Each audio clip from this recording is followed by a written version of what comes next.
이 내년 총선 승리 어떻게 할 것인가? 선거의 최고 경험자이시기 때문에 가르쳐 주신 걸 잘 아유, 배워서 실천하도록 무슨 하겠습니다. 말씀을요?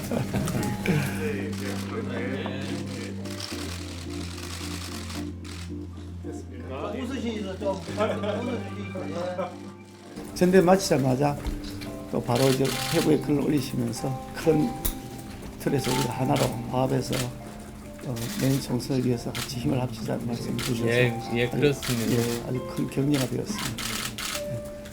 다시 한번 더 당선도 축하드리고 그리고 실제로 저도 지금부터는 우리 당이 화합하는 게 무엇보다도 중요하고 그 다음에 특히 내년 총선 승리 어떻게 할 것인가 거기에 대해서 한번 좀 의논 드리는 그런 시간이 되었으면 합니다. 예. 우리 안 대표님께서 오랫동안 노하우를 많이 축적하고 계신 선거의 최고 경험자이시기 때문에 가르쳐 주신 걸 잘 배워서 실천하도록 무슨 하겠습니다. 말씀을요? 선거 과정에서 뭐 이런저런 논란들이 있지만 우리는 큰 틀에서 한 식구 한 가족이기 때문에 제가 또 정치적 많은 자산을 갖고 계시는 안 대표님 잘 모시고 아유, 아닙니다. 심부름 열심히 하도록 하겠습니다. 예, 당내 경선이니까요. 예. 네.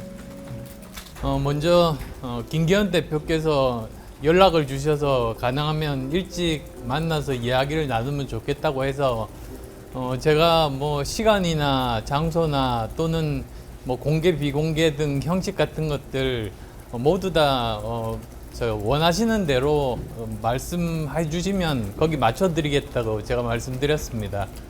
그래서 오늘 이런 자리가 마련이 됐습니다. 제가 30분 정도 지금 만나서 크게 중요한 점 3가지 점에 대해서 말씀을 드렸습니다. 우선 첫 번째로는 여러 가지 치열한 경선 과정 후에 김기현 대표 체제가 이제 당선이 되셨으니까 안정화되는 것이 무엇보다도 중요하다. 이제 그 말씀을 드렸습니다. 그 다음에 또 두 번째로 말씀드린 것은 그런데 내년 총선 승리가 중요한데 이것은 이번에는 당신 100%로 뽑았지만 내년 총선은 정말 민심 100%로 뽑히는 것이기 때문에 특히 수도권의 승리가 중요한데 지금 굉장히 어려운 상황이라는 것, 뭐 거기에 대해서도 인식 공유를 했습니다. 그래서 이제 그 부분에 대해서 정말 당의 역할이 중요하다. 그래서 정말 민심과 직접 연결이 되는 이 지역구 의원들이 당에 있으니까 민심에 대해서는 제일 잘 알지 않습니까? 그래서 제대로 민심을 용산에 정확하게 전달해 주시는 역할을 해 주시면 좋겠다. 그게 기본적으로 우리가 내년 총선에서 그래도 이길 수 있는 그런 길이라는 말씀 드렸습니다. 그 다음 또 세 번째로 드린 말씀은 저는 내년 총선 승리를 위해서 어떤 역할을 할지 당분간 숙고의 시간을 보내고 싶다는 말씀을 드렸습니다. 사실 제가 지난 2년 동안 선거를 5번 치렀습니다.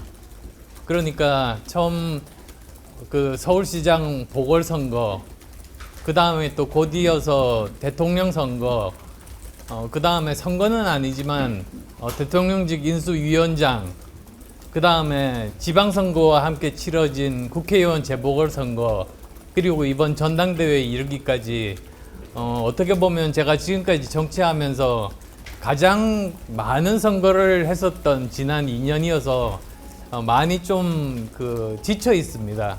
그래서 어느 정도 저는 이제 다시 좀 힘을 재충전할 시간이 필요하다.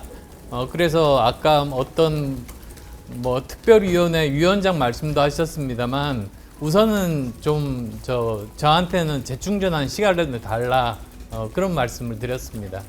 그 정도 이야기들을 30분 정도 해서 나눴습니다. 뭐 꼭 그것만 말한 건 아닙니다. 뭐 여러 가지 아마 정무적인 판단이 필요한 그런 일들이 앞으로도 굉장히 많이 생길 겁니다.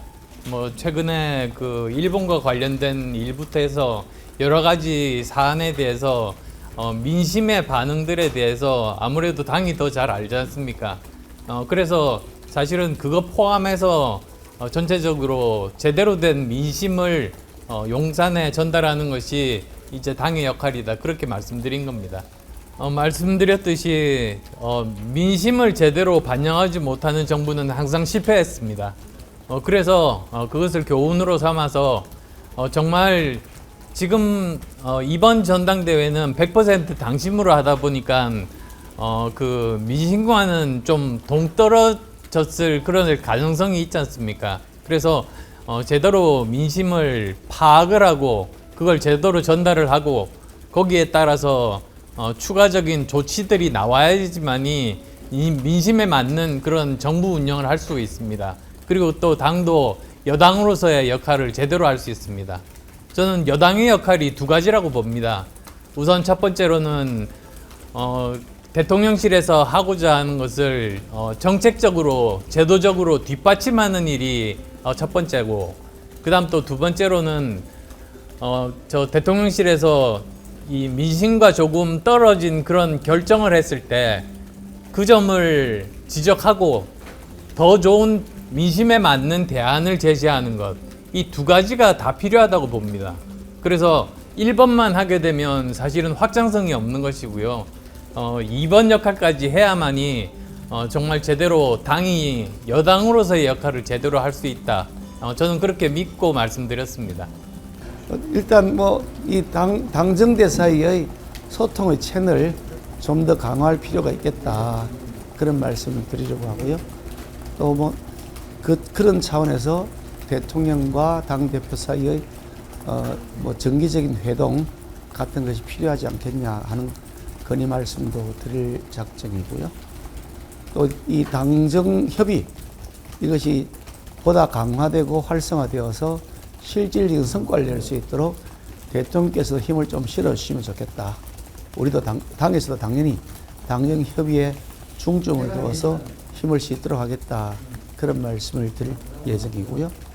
또 하나는 민생 관련해서 시급하게 챙겨야 될 민생에 대해서 대통령께서 가지고 있는 생각, 또 우리 당이 가지고 있는 생각을 함께 같이 녹여낼 수 있는 그런 말씀을 드렸으면 좋겠다, 그렇게 생각하고 있습니다. 안철수 의원과는 아주 충분한 얘기들을 많이 나누었고요. 그래서 김기현 대표 체제가 튼튼해지고 확실하게 자리를 잡을 수 있도록 자기도 적극 지원하겠다, 그래 말씀을 주셔서 감사하다 말씀드렸고, 또 하나는 그 민심을 잘 녹여낼 수 있도록 대통령을 포함해서 정부 사이에서도 민심을 잘 녹여낼 수 있도록 하는 그런 역할을 해 주시면 좋겠다, 그래서 당연히 그렇게 저도 그렇게 생각했다고 말씀을 드렸습니다.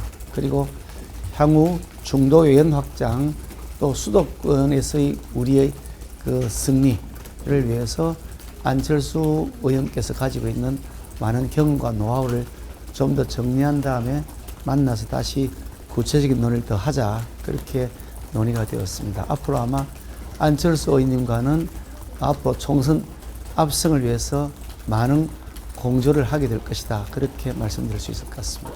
사실 지금 그 굉장히 중요한, 전 세계가 기술 경쟁 시대, 기술 패권 국가가 되는 것이 생존의 문제로 연결되어 있는 그런 시점이기 때문에 과학 기술 분야의 경쟁력을 강화하기 위한 노력이 다방면에서 이루어져야 된다고 생각합니다.